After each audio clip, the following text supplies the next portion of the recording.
It's time for your morning cereal in Room 2B. It's All Brain. We're the two teachers, and we have two scoops for this week. Andy, our first scoop isn't 2015, it's 2016. We're talking presidential election now. It's never too early. And our second scoop is international trade, oil and presidential power. Andy, 2016, it seems crazy that we're already talking about an upcoming election. We just got done with the midterms, but Andy, it's never too early because the Republican candidates are beginning to line up. Remember, the next election is not November of 2016, it's January of 2016.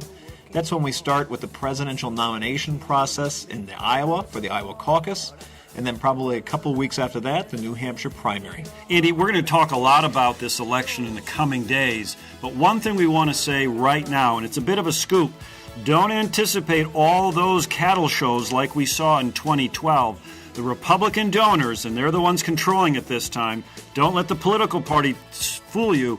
The big donors want to get this race over with in a hurry, and they're going to winnow down their candidate maybe even before Iowa of next year. Yeah, certainly they don't want a protracted battle like they had in 2012. They felt that hurt them in their chances, but they want time to go through the candidates. They want to make sure they select a decent candidate. And that's why you see candidates from both parties are going to be traveling to New Hampshire, traveling to Iowa, traveling to South Carolina.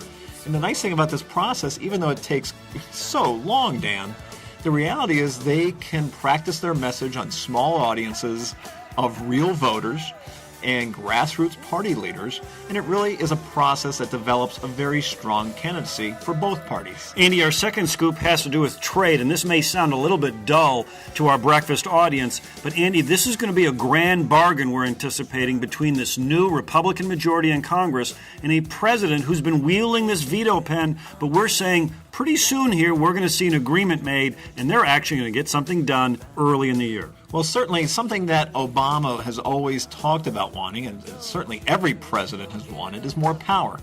More power to particularly negotiate trade treaties with foreign trade partners, and Congress so often gets in the way. Think of that, checks and balances getting in the way of efficient policymaking. Well, the Republicans, who tend to support free trade, I think are going to be pretty close to working out a deal with this president to give him what we used to call fast-track trade agreements. And maybe you might see another international trade issue, maybe Keystone Pipeline fit into that bargain? Andy, two scoops. We're the two teachers. No fancy words, no fancy soups. Plain talk about issues you need to know. Just in time.